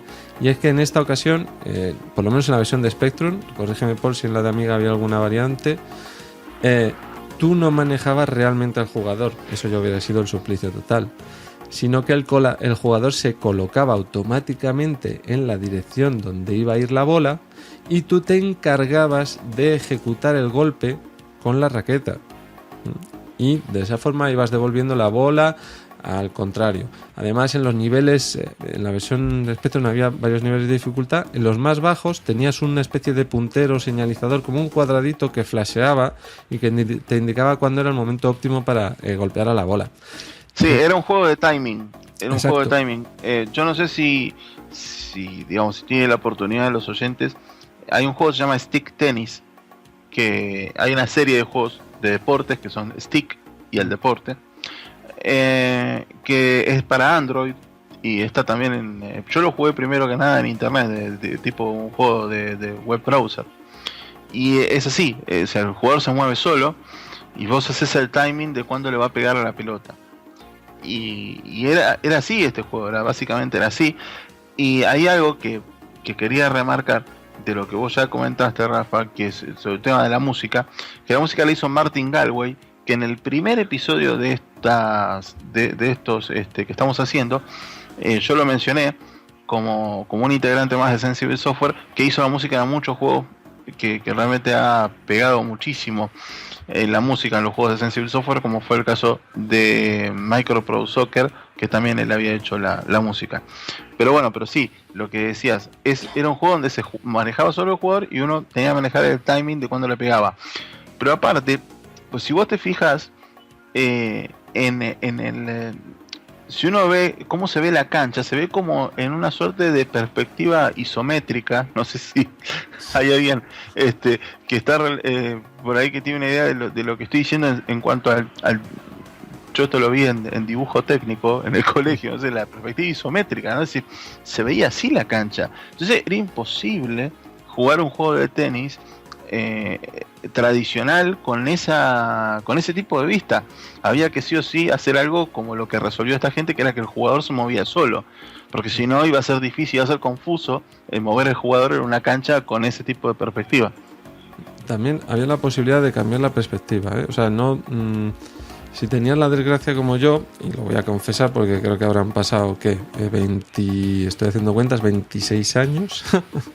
Si tenías la desgracia como yo de conseguir este juego por canales extraoficiales y no tenías el manual a mano, que era lo que ocurría, en estos canales no sabías que se podía cambiar la perspectiva del juego.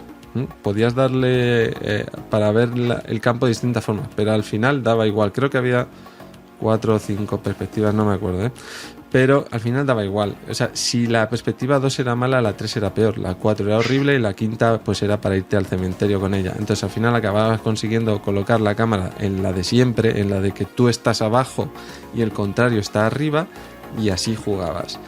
Y entonces el juego se convertía en un juego bastante normalito en cuanto a la forma en la que se representaba la cancha, pero como hemos dicho antes, lo importante y lo divertido era jugar al juego del timing con la pelota. Totalmente. Y era, ya les digo, un juego, como también comentaba Rafa, era un juego de timing.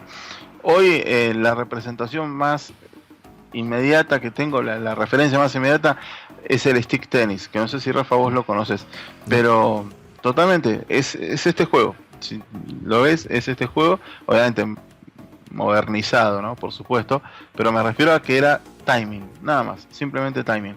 Y yo quisiera aclarar que lo que sí me sorprendió, porque yo este juego en su época no lo jugué, yo jugaba al 4D tenis, no sé si impresionante. Yo quisiera por un momento, perdón que hable de un juego que no tiene nada que ver con Sensible Software, pero yo quisiera por un momento entrar en la mente del tipo que diseñó 4D tenis y se le ocurrió hacer un juego de tenis en primera persona. Sí. Yo realmente dije, ya vi todo en esta vida, porque hacer un juego de tenis en primera persona, la verdad que yo no sé, es nefasto básicamente, pero así todo yo lo jugaba en primera persona y lograba buenos resultados, era increíble. Pero bueno, digamos, no quiero salirme mucho del tema. Lo que quiero decir es que este juego yo lo descubrí hace poco, precisamente por este análisis que estamos haciendo. Estoy repasando todos los juegos de Sensible Software que yo no he jugado, y que realmente este International Tennis tenía la posibilidad, nos permitía jugar todos los torneos reales del circuito profesional de tenis que son como 70 y pico, Rafa. Sí. Y además podías jugarlo y teniendo presente que los jugadores eran distintos, o sea, el contrario con el que jugabas no era siempre el mismo, o sea, tenían características y el jugador se comportaba de manera distinta, el contrario se comportaba de manera distinta según el torneo en el que estuvieras y la posición contra la que jugaras, claro. Totalmente era así, así que bueno, realmente para destacar. Pero bueno, no sé si te parece, Rafa, pasamos al siguiente, en orden cronológico. El que le sigue es Insects in Space, ¿sí? Un juego de Commodore 64, Atari ST y Amiga también. Bueno, este es un shoot 'em up que plantea una invasión de insectos alienígenas a la Tierra. Estos insectos, por algún motivo que desconozco, tratan de raptar bebés que hay sobre la superficie de la Tierra. Y el jugador maneja a Helen. Helen es una mujer que tiene alas y dispara rayos láser por los ojos. Me parece que genéticamente eso es todo un avance, ¿no? Que digamos, en algún momento logremos tener alas y disparar rayos láser por los ojos, va a resolver varios problemas que podemos llegar a tener. Bueno, y digamos que por algún motivo que también desconozco, la mujer lleva el torso completamente desnudo. Sí. Y han prestado completamente, vamos. Y han prestado especial atención en hacer funcionar de gran manera la física y cómo esta afecta en ese torso desnudo de la protagonista. Sí. Y creo que cuando lo vi, dije, ya sé de dónde se inspiraron para crear los atributos de Lara Croft. Seguramente alguno vio este juego, pero no, me sorprendió la física, es muy, muy interesante. Pero bueno, no sé, Rafa, si vos lo llegaste a ver, este juego, no sé si en el Spectrum, no sé si, me parece que no. No, yo lo toqué, pues como otros juegos que tuve la fortuna en aquella época, no salió en Spectrum por razones evidentes de falta de capacidad, porque este juego tenía unos gráficos bastante impresionantes. Yo lo jugué en Commodore 64. Este juego no me lo puedo ni imaginar en Spectrum, debido a la carga gráfica, por lo menos que yo vi en Commodore 64 y que después en revistas conocí que tenía también en los microordenadores de 16 bits. Además de todos los atributos que le has dado al juego, al personaje, ¿vale? Hay que resaltar que a pesar de lo que se podía ver en la portada del juego y a pesar de lo que se podía ver en la publicidad de la época, ¿vale? No hay que quedarse tan solo con el elemento más erótico del juego, ¿vale? Ni muchísimo menos. Seguro. Yo lo que resalto es que el scroll que tiene el juego es un lujo. Sí. Para la época tiene un scroll impresionante. Y una vez más, esto lo vamos a repetir incansablemente, por más que el Microsoft Word nos subraye la palabra, la vamos a seguir escribiendo y diciendo que es la jugabilidad, porque es un título que realmente, digamos, tiene una jugabilidad increíble, es frenético. Y bueno, por ahí no resalta por otra cosa, porque no es un juego variado, ¿sí? Digamos, es un shooter, en definitiva los shooters no suelen ser muy, muy variados, pero está muy bien hecho para su género y además innovador en esto de que la protagonista, fuera de bromas, es una mujer, es algo que no sucedía mucho. Sí, y además, o sea, no es solo la carga gráfica que redondeaba el juego y el scroll, sino que a pesar de que se inspiraba en algunos juegos muy famosos de la época como Defender, que en cuanto lo vi, sobre todo había algunas cosas, algunos gráficos y sprites que parecían muy claros, no solo se apoyaba en Defender, por ejemplo, o en Drop Zone, sino que otra vez Sensible Software cogía una idea buena y la mejoraba. Y en esta ocasión lo que hacía y lo que presentaba como diferente este Insects in Space era que no solo había una superficie por debajo de ti, ¿vale? Como ocurría en los dos juegos que comentaba antes, sino que también en la parte superior, por encima de ti, también podía haber otra zona de scroll con enemigos y elementos a sortear, ¿vale? Así que te encontrabas metido en una especie de tubo interestelar, ¿vale? En el que arriba y abajo te encontrabas con la superficie de dos planetas y tenías que estar vigilando por los dos lados. Además, los niños estos que tenías que salvar podían aparecer de cualquier lado y tenía una mecánica más que era como invocar una niebla, algo, el gráfico no estaba muy conseguido, ¿vale? Pero era como una niebla pequeñita, como una nube, ¿vale? Y con eso te teletransportabas a otra zona del juego, ¿vale? En la que, bueno, podías seguir jugando. Con esas dos mecánicas, con la de la teletransportación y con el scroll arriba y abajo y tener que estar vigilando a los enemigos por todos los lados, se montaba un arcade súper frenético que además tenía la suerte de tener lo que te has referido antes, ese scroll maravilloso que hacía que el juego fuera jugable, porque si no, a ver quién jugaba esto. No, sí, totalmente. Iba a ser muy complicado. Muy complicado de que alguien lo juegue. Pero realmente a mí me llamó la atención. Y es la segunda mujer que se hace presente como protagonista en los juegos de Sensible Software. Y la primera creo que lo mencionamos en el capítulo anterior, que era este juego, va a salir ahora, Twister Mother of Chariots. Uh-huh. Ese también era una mujer. Así que bueno, Rafa, si te parece pasamos al siguiente. Uh-huh. Que acá ya viene algo importante en el sentido de, hablando de programación, ¿no es cierto?, de desarrollo, que es el Megalomania, un juego del año 1991 también, pero un poco más tardío que Insects in Space. Y bueno, es un juego que de por sí salió para plataformas como Amiga, Atari ST, para Mega Drive, para Super Nintendo, para DOS y para Sharp X68000, que se los menciono pero no tengo idea qué es. No sé, Rafa, vos sabés qué es. Sí, el Sharp X. Sí. Era una videoconsola que tuvo muy poco éxito, pero vamos, que se basaba precisamente en el famoso chip, en el 68000 que se hizo tan famoso, en el que se basaban la mayoría de las configuraciones de las consolas de la época. Nunca la probé, nunca la tuve a mano y vamos, por aquí por España no llegó legalmente la consola. O sea, bueno, acá en la Argentina te puedo asegurar que tampoco. Pero bueno, bien, de todas formas quería comentarles de este juego. Es un juego de estrategia que, a ver, es un juego en el que nosotros vamos a poder manejar 4 dioses, es decir, vamos a elegir pertenecer a la corriente de cuatro dioses, y en base a eso, digamos, están diferenciados por colores y vamos a tener la oportunidad de vamos a tener el juego dividido en fases que son como que cada fase tiene una cierta cantidad de islas, por así decirlo.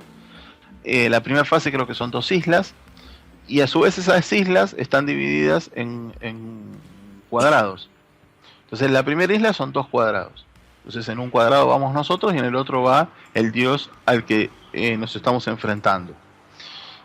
Y ahí nosotros vamos a poder asignar, tenemos 100 hombres y nosotros los vamos a poder asignar, 100 humanos en realidad, y los vamos a poder asignar a,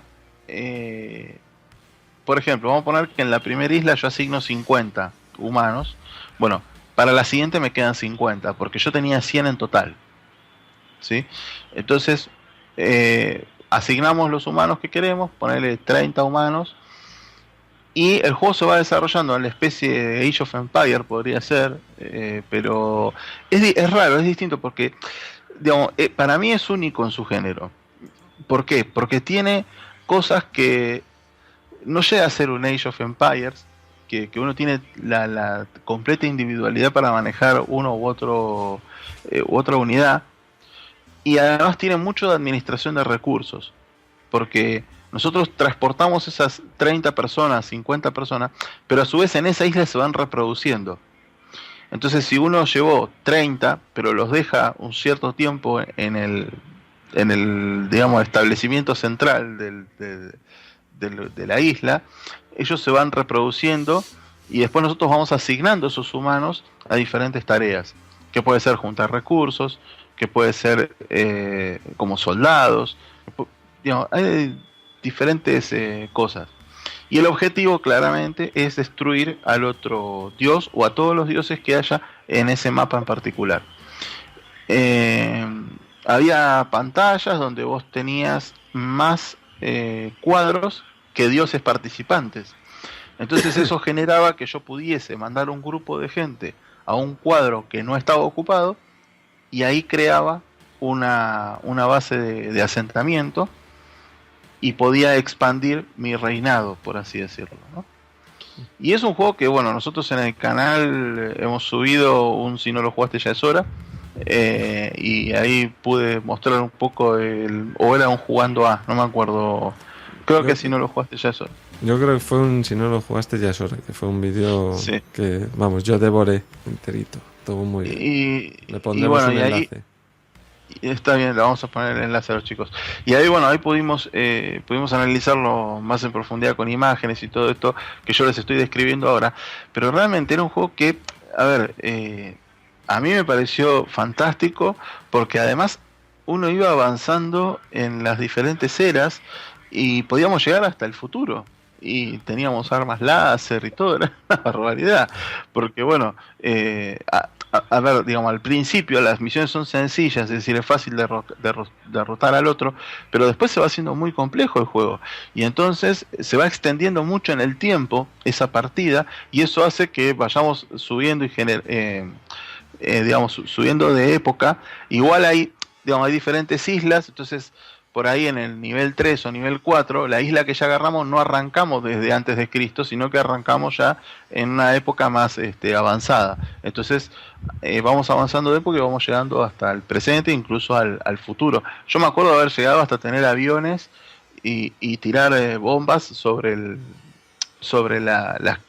digamos, los edificios del otro imperio. Así que estamos hablando de que realmente hay bastante tecnología en el juego, digamos, ¿no? Sí, completamente. Además, y fíjate que yo creo que lo dejé colocar en algunos de los comentarios del vídeo. Este juego, el mayor problema que tuvo fue que cuando salió la gente pensó que era otro Civilization, y no es así, ni mucho menos. O sea, otra vez Sensible Software hizo lo que vamos diciendo durante estos 3 episodios. Hizo algo que se parecía, pero no lo era, y además mejoraba ideas originales. Y en esta ocasión, en este Megalomanía, lo volvió a hacer. La portada era un poco rara. El juego apareció cuando sacaron la segunda parte de Civilization y la gente vio que tenía la misma tipo de perspectiva cenital, desde arriba, aérea, muy alejada. Y yo creo que la gente se confundió y se pensó que era el mismo tipo de juego otra vez y que para eso ya tenía Civilization, pero ni mucho menos, ni mucho menos era eso. Y la verdad es que yo recuerdo de ese juego pensar, mira, es que yo cuando lo vi, lo confieso, lo vi para la consola que tenía en aquella época, para la Super Nintendo, y dije, este juego creo que no podría jugarlo jamás en la Super Nintendo. Y cuando después vi tu vídeo en el canal y estuve viendo ya el juego ya con detalle, me dio mucha pena no haberlo jugado en su momento, porque estoy seguro de que lo habría disfrutado muchísimo. Después Sí, estoy seguro. Lo cogí con emulador y sí, a jugarlo bastante. No, y aparte que hay algo, vos sabés que, y esto es algo que descubrí después de muchos años, yo tenía el juego DOS, ¿no? PC DOS, un ordenador de 16 bits y jugaba Megalomanía. Bueno, pasó el tiempo, la cuestión es que creo que yo el juego lo llegué a terminar. No lo llegué a terminar, llegué hasta la época que te digo, hasta la Segunda Guerra Mundial, porque no sé por qué la copia que yo tenía del juego se rompía ahí.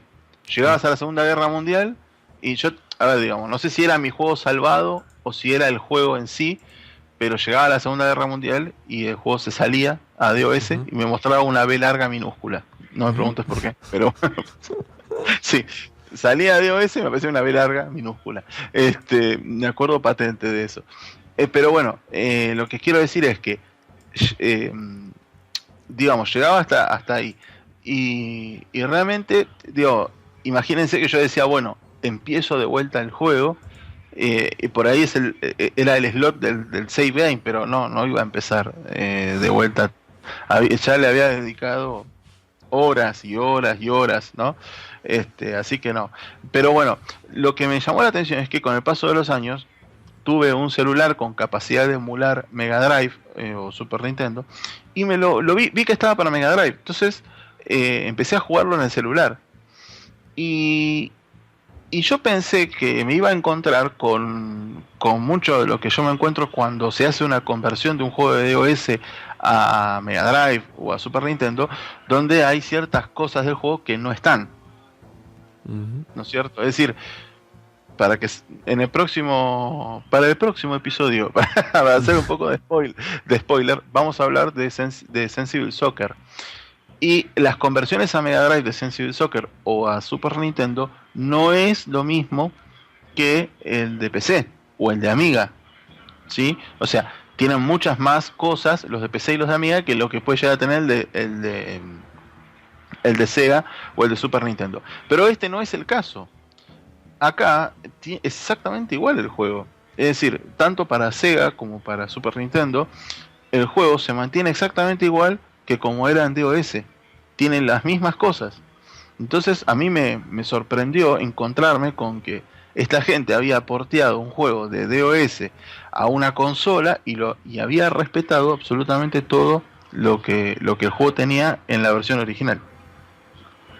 Completamente. Pero vamos, yo sigo diciendo, me rindo a este juego desde que lo conocí y me dio mucha pena no haberlo conocido en su momento porque creo que me perdí una joya en su momento y me da lástima, me da pena porque era mi tipo de juego y era mi momento, pero por un mal marketing o por una mala impresión inicial o porque todo el mundo, yo incluido, solo veíamos a Civilization en el horizonte, nos quedamos sin jugar este juego que merecía mucho de la fama que actualmente, por ejemplo, tiene Dune 2.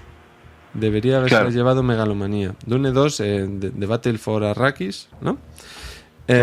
Inició un género. Pues Megalomanía estaba allí también iniciándolo y no se le da ese crédito.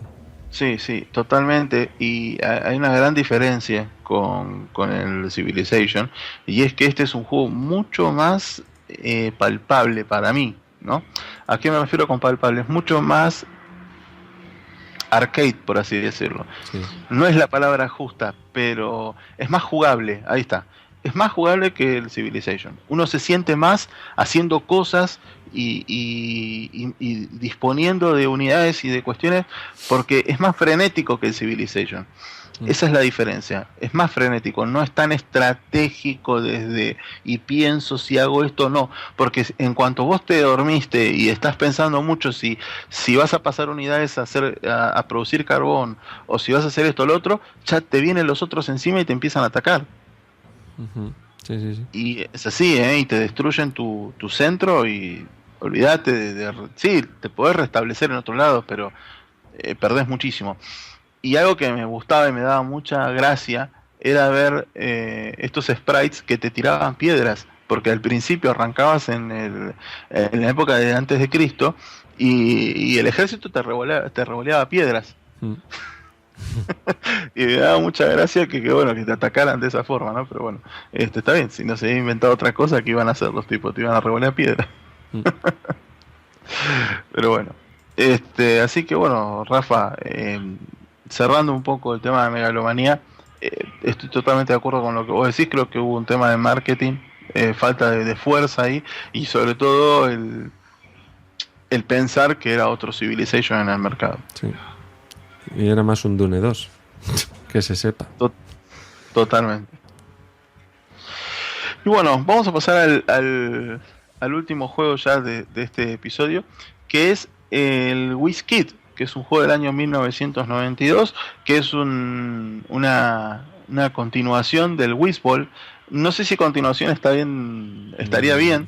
Me parece más que es ahí cuando arranca el WizKid dice, esta es la historia, ¿no? Del niño de Whizball, ¿no? Algo así dice, ¿no? Eso es. Sí. El juego comienza así, comienza con ese mensaje y además nos introduce en la historia diciéndonos que tanto el mago como el gato que le acompañaban, a los que ya nos referimos en el episodio anterior, que os estuve comentando el juego, habían tenido descendencia y había aparecido otro mago malvado y había secuestrado tanto a los protagonistas originales del juego original de Whizball como a la descendencia de la gata, y tenías que encargarte tú ahora como descendiente del mago de rescatarlos a todos ellos, ¿vale?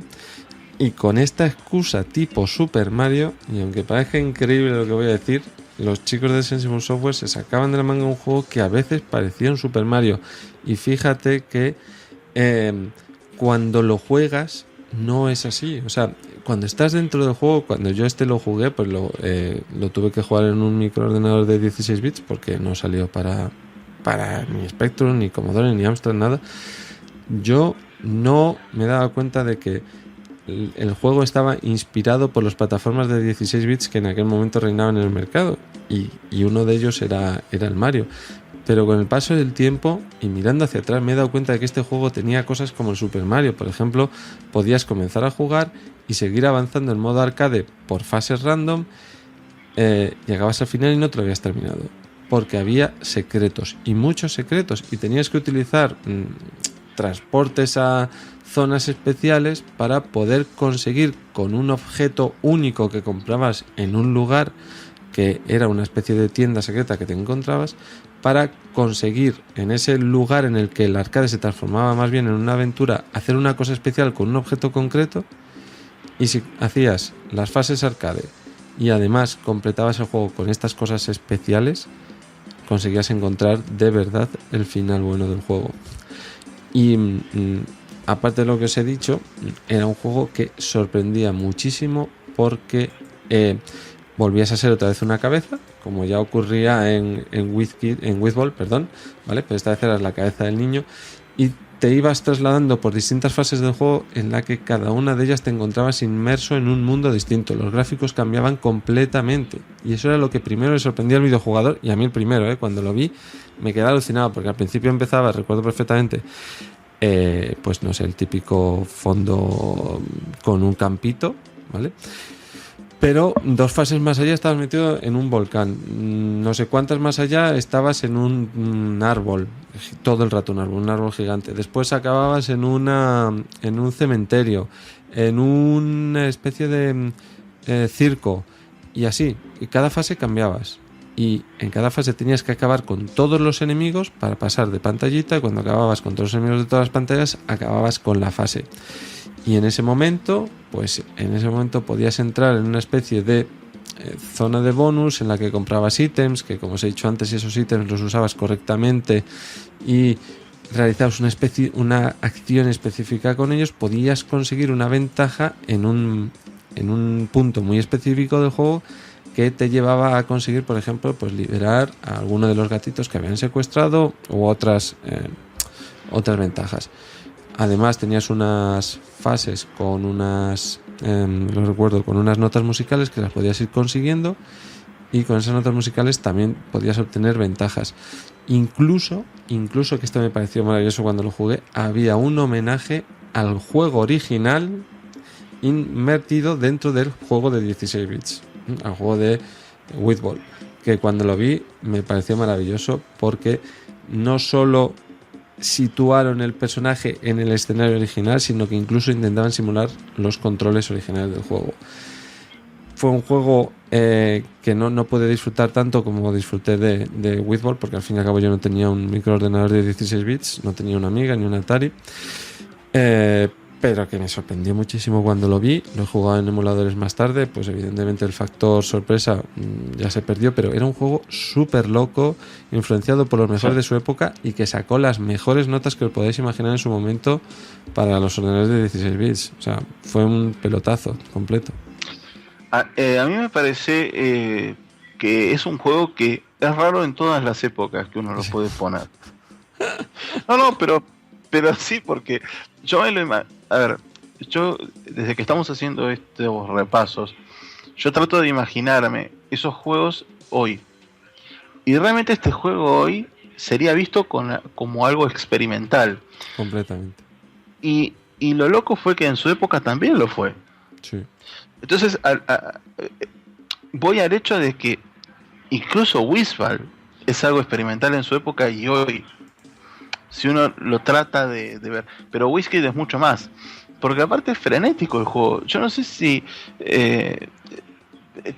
también tiene power-ups, ¿no? El personaje es como que vos tenés la mecánica para matar los enemigos, es como que vos golpeas unos bloques y esos bloques tienen que caer sobre los enemigos. En la cabeza de los enemigos, sí. Y eso va haciendo que se generen unos power-ups que van cayendo y vos lo vas agarrando y después el personaje, que es como un Pac-Man verde, para que la gente le sea más claro, puede agarrar con la boca un bloque y escupirlo. Y bueno, y entonces de acuerdo a cómo tira ese bloque puede matar varios enemigos con un solo bloque. O sea, tiene muchas cosas interesantes y también algo fundamental que es como dice Rafa, que era que cambiabas de escenario a lo loco. Parecía, fuera de broma, parecía hecho por un loco el juego, porque decía, bueno, el tipo evidentemente se le perdieron, o sea, es como, viste que antes los juegos venían en varios discos. Sí. Entonces es como que vos decís, bueno, me faltó un disco y saltó de uno al otro, evidentemente, y me puso un fondo que no tenía nada que ver con el contexto, pero realmente es así y me parece fantástico. Sí. Y además, es que lo grandioso que tenía este juego es que sabías que en cada fase había algo distinto, no solo detrás, no solo en el scroll trasero que te daba pues toda la información de dónde te encontrabas, ¿no? El background, el cementerio, el maldito árbol en el que me morí 1000 veces.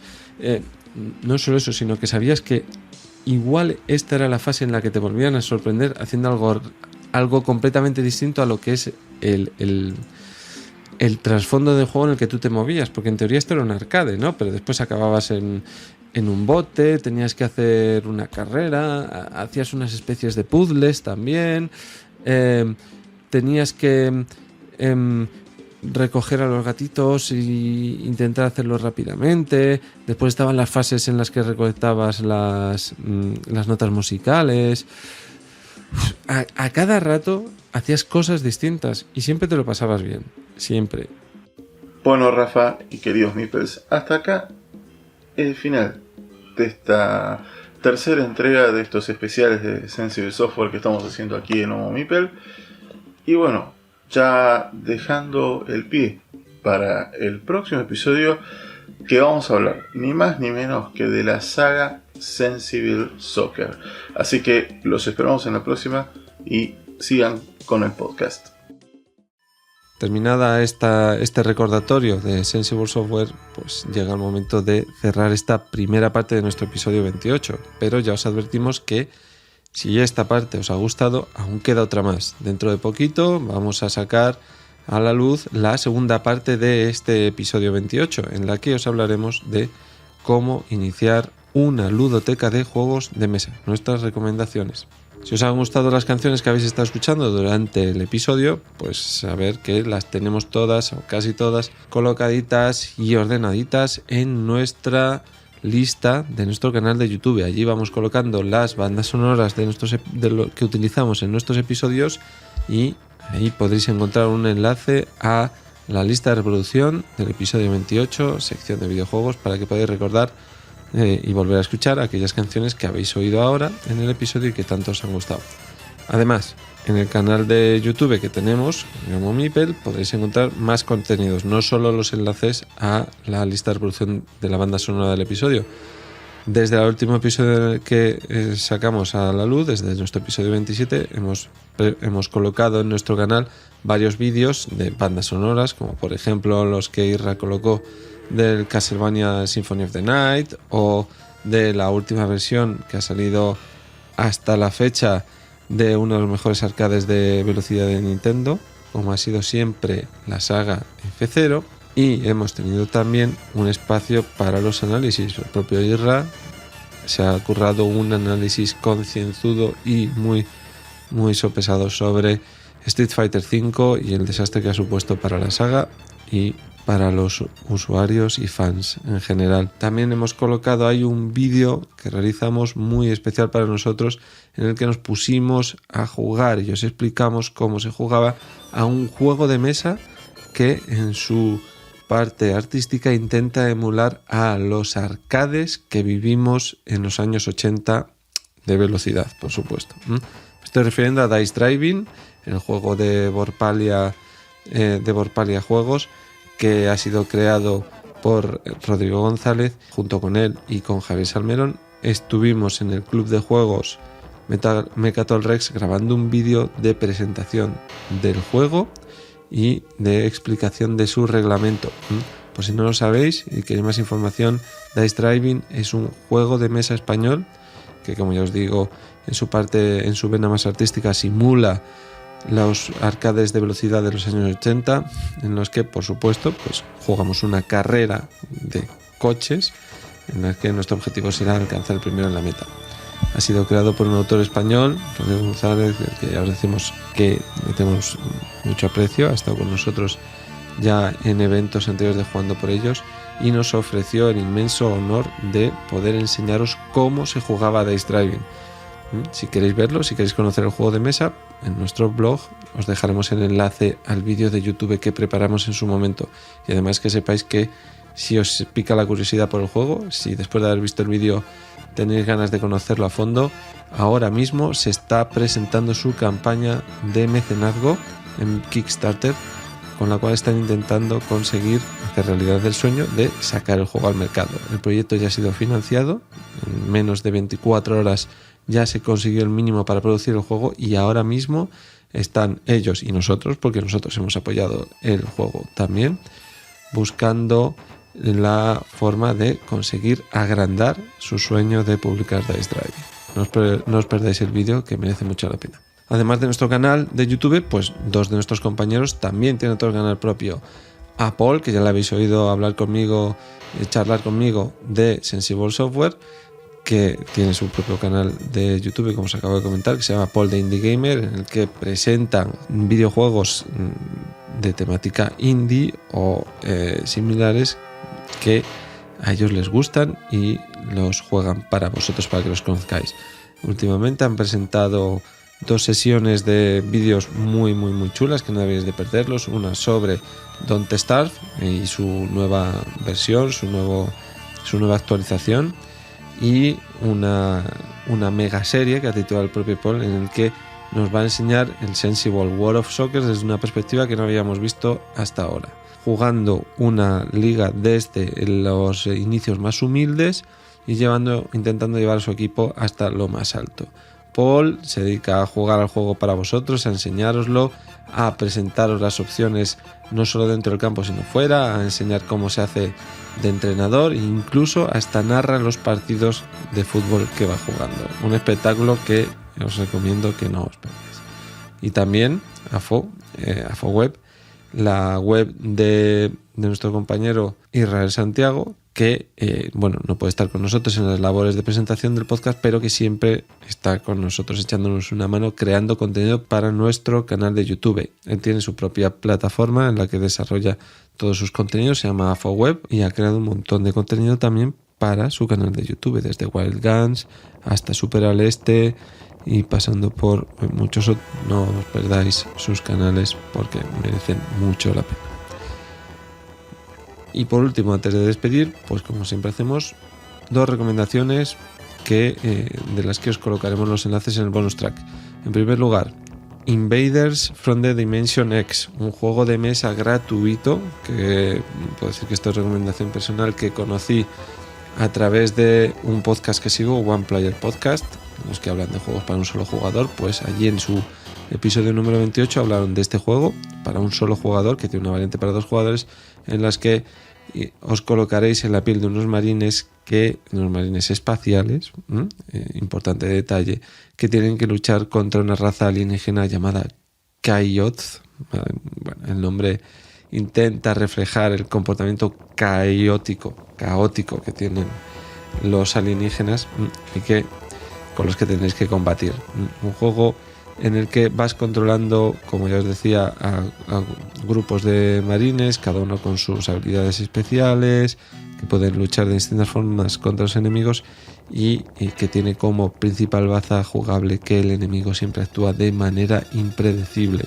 Es un juego muy fácil de construir, está en print and play, es facilísimo de jugar, de acercarse a él, es un wargame muy ligerito que se lanza con muchos dados, se juega rápido, en menos de 60 minutos seguramente os habréis hecho el primero de los escenarios, el introductorio, y podréis avanzar hasta el siguiente. Yo os recomiendo vivamente que lo probéis porque merece la pena. Y si os gusta, tenéis una versión por 10 euros o 10 dólares, en las que podréis obtener unos componentes de mayor calidad y jugar al juego de manera más vistosa. Merece la pena que os acerquéis a Invaders from the Dimension X, porque sobre todo si te gustan un poquito los wargames, vas a encontrar aquí uno muy divertido y además gratuito, como todos los juegos que os presentamos en nuestra última sección de programa llamada Bonus Track. Por último, y como no, un videojuego para que sigáis jugando, un videojuego gratuito para que sigáis jugando hasta que nos volvamos a ver. Como en esta ocasión, pues ya lo habéis oído en la sección, en la pieza en la que os hablaban de juegos en videojuegos para iniciar la ludoteca, se ha mencionado Kingdom Rush, pues este es el momento perfecto para hablar del que posiblemente sea el mejor Tower Defense que se ha creado nunca. Poco más queda por añadir a lo que ya os han comentado mis compañeros en la primera pieza del episodio. Kingdom Rush es un juego imprescindible que nació en Congregate y ahí os dejaremos el enlace para que podáis jugarlo gratuitamente. Ya tiene más de una secuela, está Kingdom Rush Frontiers y otra en preparación, y entre los dos juegos sumarán más de 20 millones de partidas jugadas por los jugadores tan solo en la plataforma Congregate, sin contar las versiones en iOS y en otros sistemas. Y eso ya os debería de dar una idea de cuán famosos y cuánta calidad atesoran estos juegos.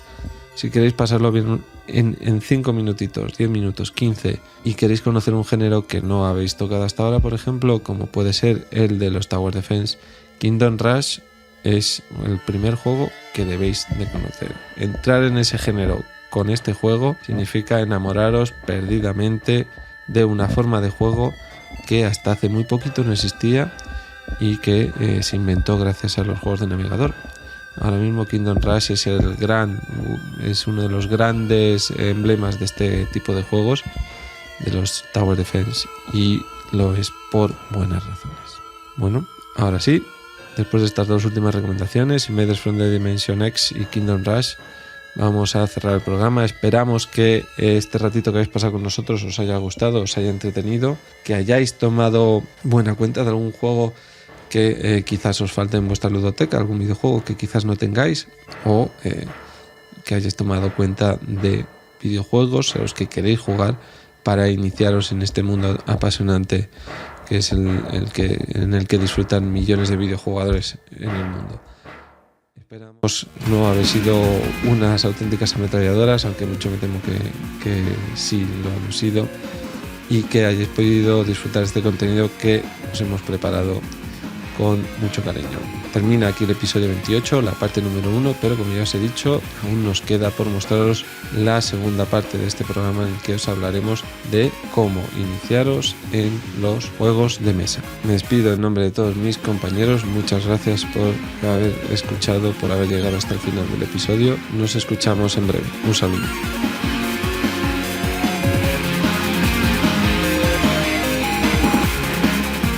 Termina este episodio del podcast, pero aún queda mucho contenido de Momipel por descubrir. Busca nuestro blog en www.omomipel.es o suscríbete a nuestro podcast en iTunes e iVoox. También tenemos canal en YouTube con contenido exclusivo y nos emiten en Radio Podcastellano. Y no olvides seguirnos en Twitter y Facebook para conocer todo lo que hacemos. Nos escuchamos en el próximo episodio.